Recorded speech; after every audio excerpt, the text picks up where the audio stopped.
Yes, indeed. Welcome back to the show. Get your hand out of the shot. You're ruining my shot there, O'Driscoll. Sorry. Seriously. Sorry. It's looking straight on and you're going for the coffee. Yeah, well, I was trying to go for branded cups. It's good. I just We'll didn't move want- past it. I didn't want to go with another sort of sponsor over here, so I thought I was doing a solid. Here was me, but you got your hand in my shot. Sorry, You're sorry, ruining my... Sorry. Welcome to, it is Off the Ball, and it is Brian O'Driscoll who joins us in studio. The Intrepid Traveller returns. Do you know what? I'll excuse you because of the sheer amount of air miles that you've racked up over the last week. Like, it's insane. Carbon footprinters won't be thrilled to hear that. Listen, I just find it intriguing because this is probably a conversation we probably could have had off here. But you're close up to kind of the Sevens stuff, and we've had those big conversations about particularly the women's side and the Sevens thing, but you've kind of seen, I guess, the benefit and the good things and the positives that are involved in these World Series Sevens competitions from being so close up to them. Yeah, it's for a few years, for the early years, I was talking about, why don't Ireland have a team? And I was sick in the face. And then when blue in the face, and then Nucifora, in fairness to him, is one of the things that I think has been a huge success. Well, one of many things that has been a huge success in his tenure has been the reintroduction of the men's and women's Sevens team and how competitive they have been pretty quickly. It's a huge credit to the systems and setups in place, the coaching staff, but also identifying a path for would-be 15 players to come through. Now, that said, obviously there's a greater focus on the Sevens in the women's game than there is 15s. Obviously we're watching the Women's Six Nations at the moment, and a huge number of the best athletes are playing Sevens. We're in Hong Kong last weekend, so it's different. It feels different for the women's than the men's, and I don't understand exactly why the focus is on Sevens in women's rather than 15s in men's. I've never kind of gotten into it, but both teams incredibly competitive. The women had a bit of a tough pool in Hong Kong and came up against Australia, and everyone pretty much loses Australia except New Zealand. Yeah. And then they lost to Fiji, which was a bit disappointing.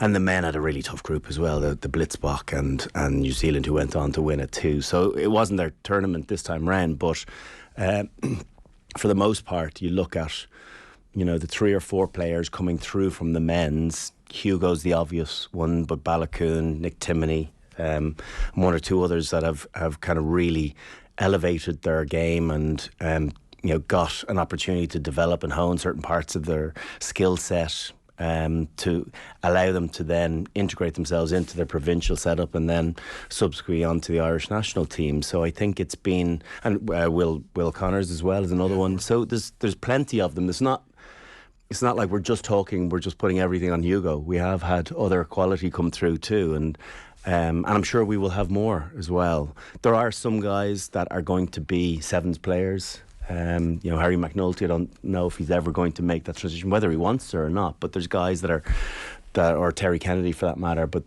they're Sevens specific, and they do it extremely well. And someone like Terry, who's the world Player of the Year men's last year at the World Rugby Awards, a phenomenal achievement considering Ireland didn't manage to win a series event, but yet they're consistently good and getting to semi-finals and now a couple of finals in the last year, albeit we still haven't quite gotten to that the title winners, but it's very, very positive, and I think it's been a real boon for the game in general, having the Sevens back up and running. And it's just one of these things as well where even when Ireland weren't competing, you go back years, and my first introduction to Sevens it always seemed like the kind of sideshow to 15s, and that has been taken away a little bit less, and it's been allowed to develop as its own animal, really. Yeah, Sevens is going to always be a feeder to 15s, and they can live harmoniously with crossover or on their own, 7s and 15s. I think we look back to the Rio Olympics in 16, where we saw a number of 15s players wanting to come across and become Olympians and try and win an Olympic medal, and with hardly any success. There was a couple of GB players that came across and won medals. I think Jonathan Davis's brother, whose name escapes me, from the Scarlets, who's now retired, one of the Scottish centres as well, Mark. Again, geez, my knowledge is really good today. I'm blaming the air miles.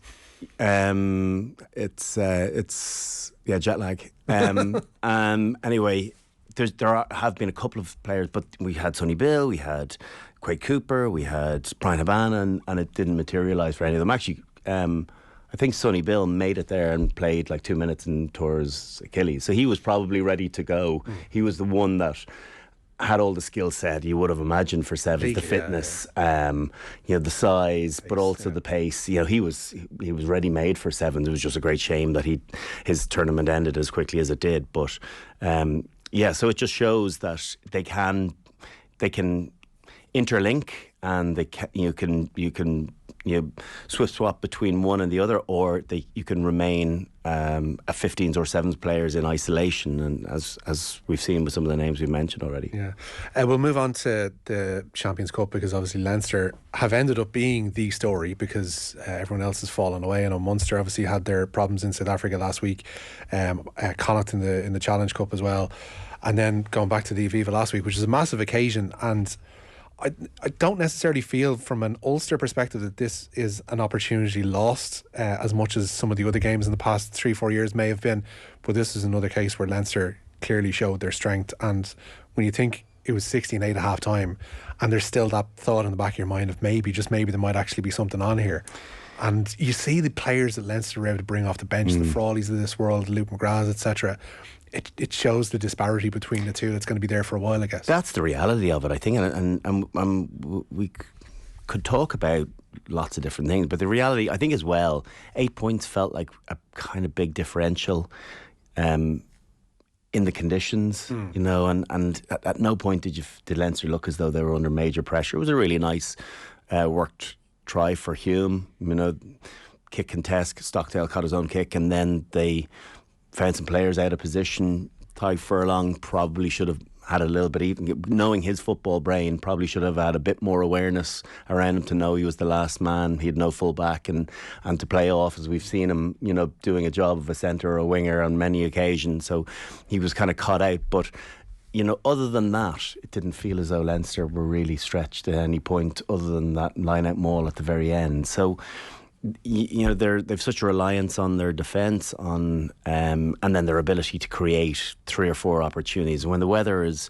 as miserable as it was, it's a bit of a leveller, an opportunity for then grunt and brutality to become a thing. But I think Leinster have that in spades as well, and certainly have against opposition like Ulster. I think against bigger sides, the South African teams, the La Rochelles and the Toulouses might be slightly different, but I think you look man for man against that Ulster side, like I don't think I see anything changing dramatically over the course of the next few years. What'll be interesting to see is what happens post Stuart Lancaster, but it does feel as though there's a certain comfort now within this Leinster team to continue playing this brand that they've developed over 5-6 years now, to be honest with you, and it feels on their transition that they're much further ahead than a lot of teams. How much praise, because it's difficult to kind of go to the senior coach, or from the head coach to the senior coach, and go, well, he's the guy. And I know a lot of people are obviously clearly worried about Lancaster leaving for Racing in the summer. There's a lot of praise has to be heaped on the job that he has done specifically there, because that was an incredible hire on behalf of both Irish Rugby and Leinster, for him to develop the Leinster side the way he does, and then prep them players for the international scene. Yeah, it was. I totally agree, and I think people say took a bit of a chance on him. Like he was, even as English coach, other than the World Cup, they were vying for Grand Slams the whole time. They won Six Nations under him. They were a very, very consistent team, and then it just all went pitong for them in the World Cup, and as it did do for us in 2007. Course, yeah. So it happens, and they had a really tough pool as well. So I think they kind of had the thing of previously winning a World Cup within recent memory, so that's the standard for them. So anything less than that, listen, they're at home as well. There's extra pressure, and you look at the cycle of the players they had comparatively to other years. It wasn't the crop that they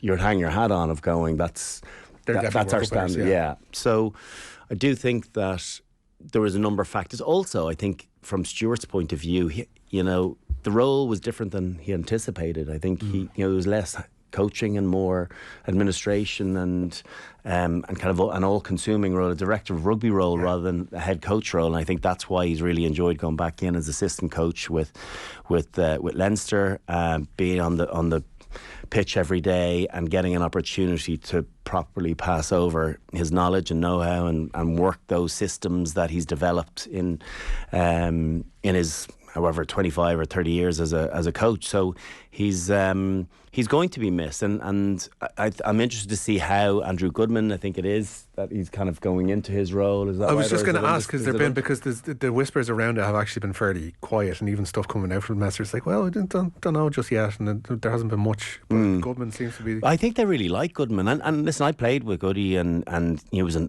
good player, but I sometimes it's those guys that are able to get the message across, that see it very well, and he was a nice footballer without being exceptional, let's be honest. Very, very solid, never let you down, but yes, sometimes there's something in those that are guys that are able to see the game a bit better than maybe their ability allows them to play it. And then there's vice versa. And I always thought, people ask me, any plan of getting into, would you not like to be a coach? I don't think I'd be a great coach, to be honest with you. I think my fear is that would have been a better player than a coach. And there's a bit of that going on in my punditry, to be honest. I think I'm a better player than a pundit, but I just don't think I don't know if I necessarily possess the ability to get my point across the way you might see it, whereas other players have an innate ability to be able to get that message with clarity and simplicity across to the masses. Did you ever consider it? No. Because I wanted to get away from the weekend thing, being owned by win, lost, draw mentality, and also get some of my weekends back. I'd say I'm still losing an awful lot of my weekends, to be perfectly honest with you, and my wife would reinforce that.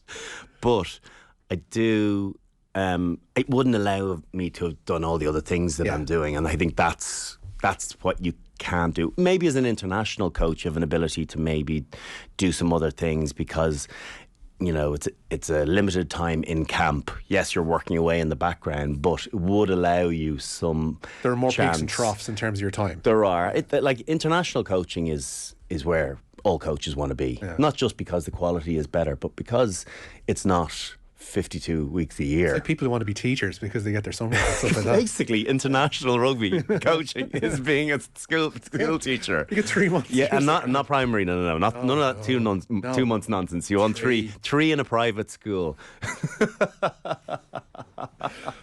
For June, July, August. Yeah, absolutely. Career, we'll get back to last Saturday before we get way off tangent. The standout performer from the game. And I think it was a coming of age kind of game for Ryan Baird. Yeah. This is because people kind of forget he's like on 8, 9, 10 caps for Ireland now. He's been bubbling away in terms of his Leinster performances. Certainly in terms of his Ireland performances, he was a good, nice backup player to have when called upon during the Six Nations. I think last Saturday was the day when everybody sat up and went, "Oh, hello." Yeah. Also, what really would give you huge comfort is you didn't feel it was his sort of conditions. Yeah. It's sort of like he's fast track, elusive, open. He would have been an amazing sevens player. Like unbelievable wheels, big engine, like a baller. And so when it's about rolling your sleeves up and getting down and dirty, you kind of like, oh, maybe that's not really him, but he just added a string to his bow in all of our perception as to what sort of player he has become. Obviously hugely athletic, but ready, to work hard for the team. I thought his try was very well taken, worked hard around the corner, the square carry. Leinster are so good at that square carry. I think it's what they'll miss with Josh van der Flier. I think that he's the best at it around running at 1,000,000 miles an hour. That was just a little sample of our rugby chat. If you want to hear the full thing, then the place you have to go is the OTB Rugby feed, where you can find all of our wonderful rugby podcasts in their entirety.